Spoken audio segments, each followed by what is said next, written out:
Everyone loves a good villain.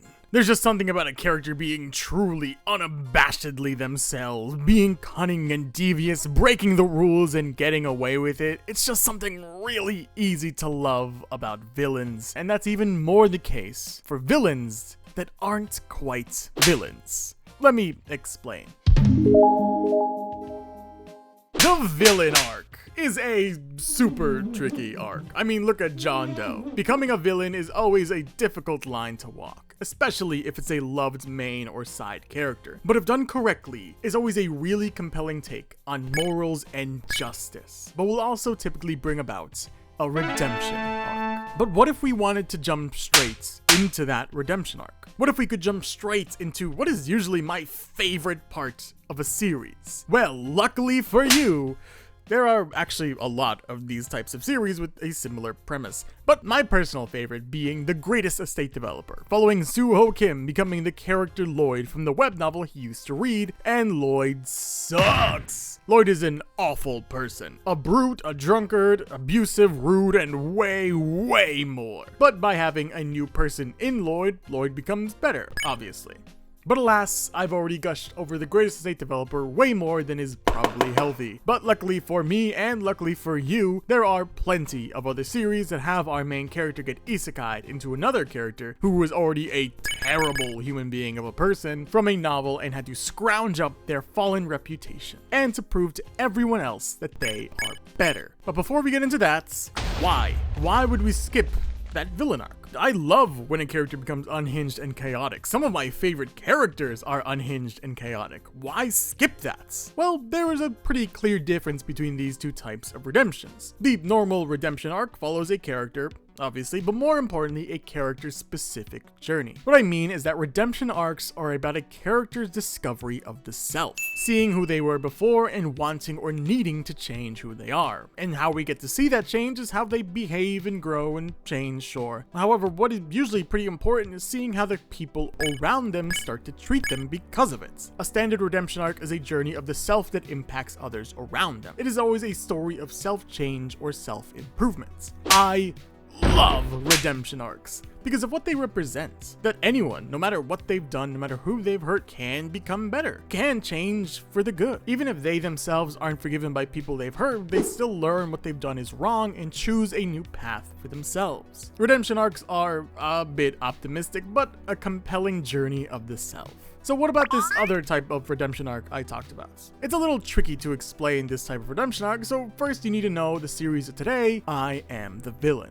I Am the Villain, which I will 100% accidentally convert into I'm the Villain, and I am not sorry for that, follows the villainous Lucia Aurelius, a spoiled noblewoman who loses everything. Her fiancé, her dignity, and by the end of the story, her very life. Did I skip to the end? Sorry, my bad. We follow someone else in the body of the villainous Lucia Aurelius.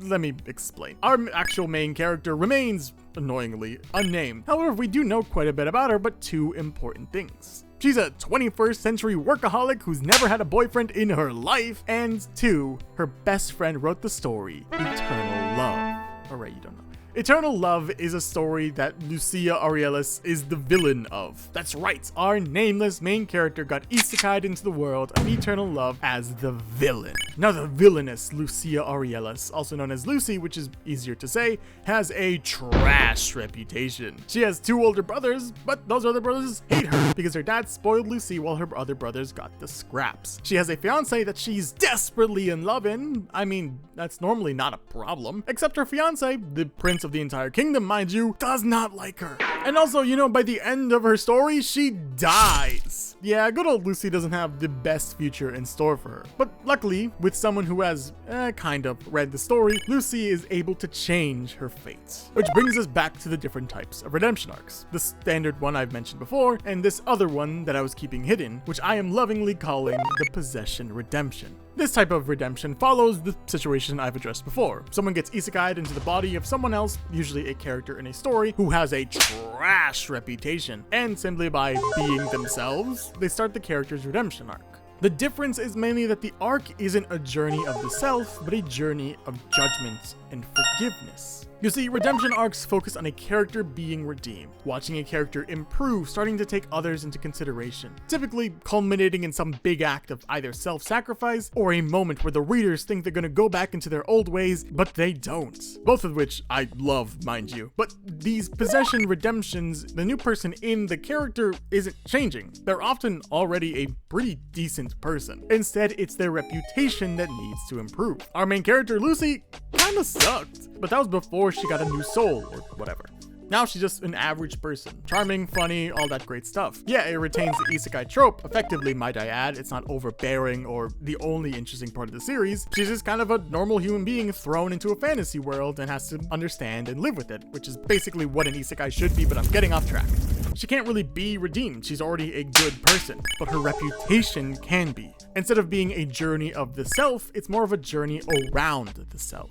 It's more about the others around the self. There's definitely judgment or grudges that people around her hold against her. Part of the series is walking the line, trying to convince others that she has changed without letting people know that she's basically just a different person. So this redemption arc is honestly more about the other cast, them learning and accepting that not only can people change, but that this person that they've likely hated for years, if not decades, has changed for the better. I'm the Villain follows this approach to a T. Lucy herself isn't trying to become a better person. She's already a good person. She's generous, she's kind, she's funny, she's hashtag relatable, and is instead spending the time in the series basically trying to do two things: not die and convince others that she's not a terrible person. Mainly the four male leads that lead to her death: her fiance, her stepbrothers, and the knight that killed her. Now, we haven't really met said knights, but those other three we have.